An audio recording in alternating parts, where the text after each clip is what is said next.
Halo Sobat Bola Senusantara, selamat datang di channel Tim Senior. Semoga kalian semua sehat-sehat selalu.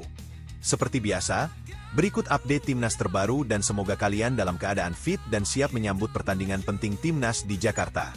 Kali ini kita bahas Timnas Indonesia buat persiapan menjamu Tiongkok tanggal 5 Juni nanti di Gelora Bung Karno. Ini akan jadi pertandingan krusial. Ya, karena jadi penentu langkah selanjutnya Garuda di kualifikasi Piala Dunia 2026 zona Asia. 3 hari lagi, Indonesia akan menjamu Cina di Gelora Bung Karno dalam lanjutan kualifikasi Piala Dunia 2026, babak ketiga grup C, dan hanya berselang 5 hari, skuad Garuda bakal terbang ke Jepang untuk laga pamungkas yang berat. Suasana makin tegang, tapi juga penuh harap. TC Timnas di Bali resmi ditutup dengan pernyataan dari sang pelatih kepala, Patrick Kluivert. Tapi yang menarik, bukan cuma tentang kebugaran atau kedatangan pemain, tapi tentang satu hal krusial. Bagaimana Timnas mengantisipasi set piece lawan? Yes, bola-bola mati. Pertama, kabar baik datang dari penjaga gawang Martin Paes yang pertandingan kemarin ini sukses mencetak clean sheet saat menghadapi Philadelphia. Sebuah sinyal positif, karena ia tetap mindful dan konsisten. Penting banget kalau nantinya ia dipercaya main lawan Jepang. Lalu ada Kevin Dix. Kemarin hari Minggu juga baru mendarat di Indonesia dengan maskapai Singapore Airlines bareng keluarga kecilnya. Ia diprediksi bakal kembali jadi benteng tangguh di sisi kanan pertahanan, terlebih karena Sandy Walsh hampir pasti absen di 2 laga terakhir ini. Nah, masuk ke bahasan utama, set piece. Flashback sebentar ke laga lawan Australia di Sydney. Timnas kalah telak 5-1, meski penguasaan bola kita lebih unggul, 61%. Tapi ternyata, 3 dari 5 gol Australia datang dari bola mati, termasuk 2 dari sepak pojok yang diselesaikan dengan tandukan akurat. Disinilah letak fokusnya, kalau antisipasi bola mati, khususnya corner kick, jadi titik lemah yang harus dibenahi. Karena dalam duel seperti ini, 1 gol bisa jadi pembeda besar. Dan lawan berikutnya, Cina, meskipun nggak sekuat Australia dalam duel udara, bisa saja memanfaatkan momen seperti ini karena kemungkinan besar mereka bakal main bertahan dan ngandelin set piece. Dalam sesi latihan di Bali United Training Center, antisipasi bola mati ini benar-benar dilatih. Patrick Kluivert, Denny Lanzaat, dan Alex Pastor serius banget di aspek ini. Salah satu yang diandalkan, Bang Jai, Jordi Amat, Justin Hooper, dan Rizky Ridho. Dalam pertandingan lain momen menarik saat kita menang lawan Vietnam 3-0 di Dion Nasional Maidin. Di situ, Bang Jai terlihat beberapa kali mentoring Ridho secara langsung soal positioning saat corner. Dan hasilnya, Ridho makin mantap dalam menghalau bola-bola atas. Mudah-mudahan, di laga lawan Cina nanti, kolaborasi ini bisa kembali terlihat. Bahkan pemain tengah dan depan pun bisa ikut turun bantu jaga bola atas.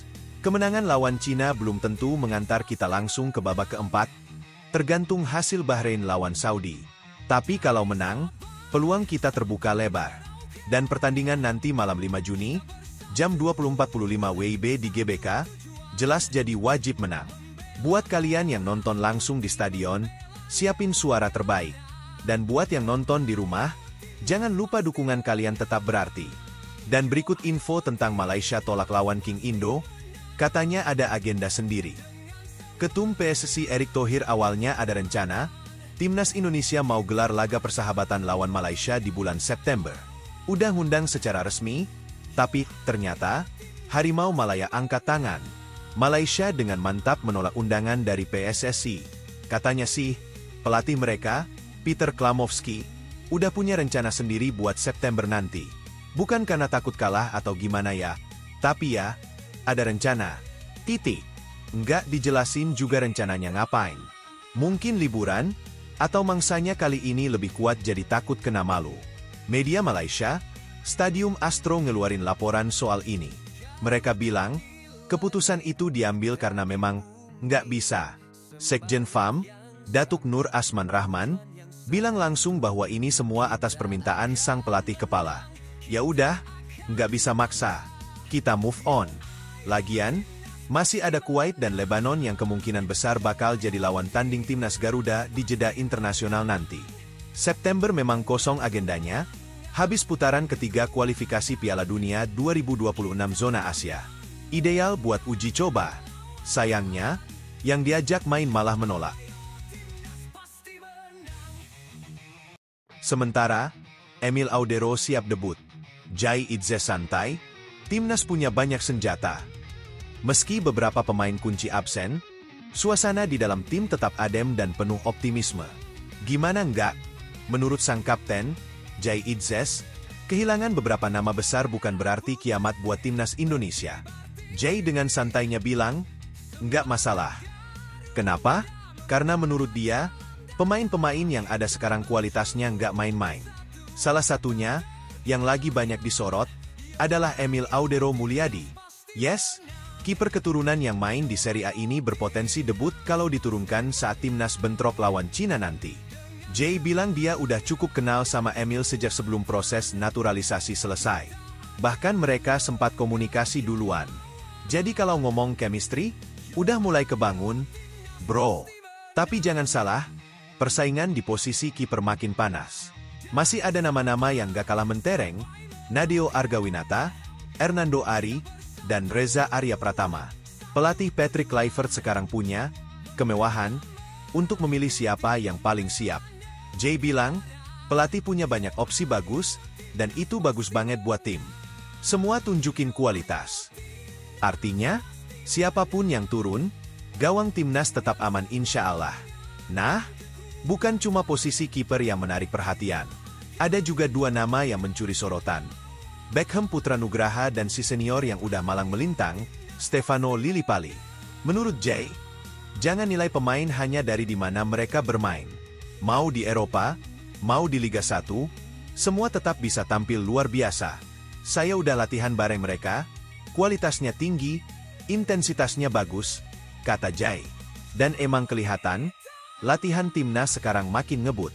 Semua pemain all out demi dapat tempat di line up utama. Ngomong-ngomong soal target lawan Cina dan Jepang, Jay pilih untuk tetap fokus ke penampilan tim dulu. Yang penting tampil sebaik mungkin, hasilnya kita lihat nanti. Tutupnya. Sekarang timnas Indonesia udah bertolak ke Jakarta buat lanjut TC alias training camp. Kevin Dix juga udah tiba dan siap gabung bareng Maes Hilgers dan kawan-kawan. Wah, skuad Garuda makin lengkap nih. Dan back timnas Jai Idzes akhirnya angkat bicara soal kabar yang nyebut dia didekati klub besar Italia, Inter Milan.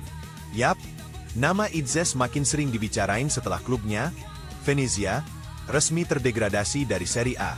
Venezia, CI Lagunari, kabarnya bakal bongkar pasang skuad besar-besaran. Fokusnya, pemain muda yang siap tempur di Serie B. Dengan budget yang makin terbatas, beberapa pemain bintang kayaknya harus dilepas, termasuk Jai Idzes yang performanya dianggap masih layak main di level tertinggi.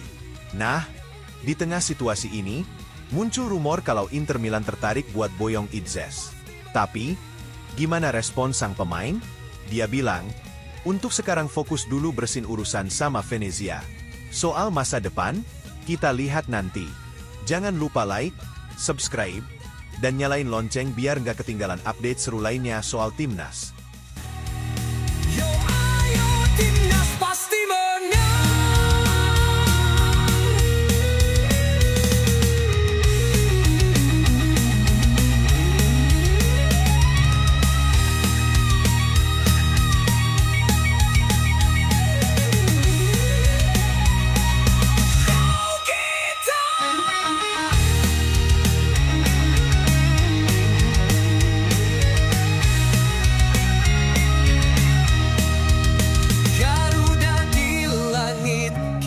Di bumi, semangat yang sama, tujuan yang satu. Kita akan menang, kita akan bangga. Yo ayo timnas pasti menang. Yo ayo timnas pasti menang. Dengan semangat dan kekuatan, kita akan mengalahkan lawan. Yo ayo timnas pasti menang.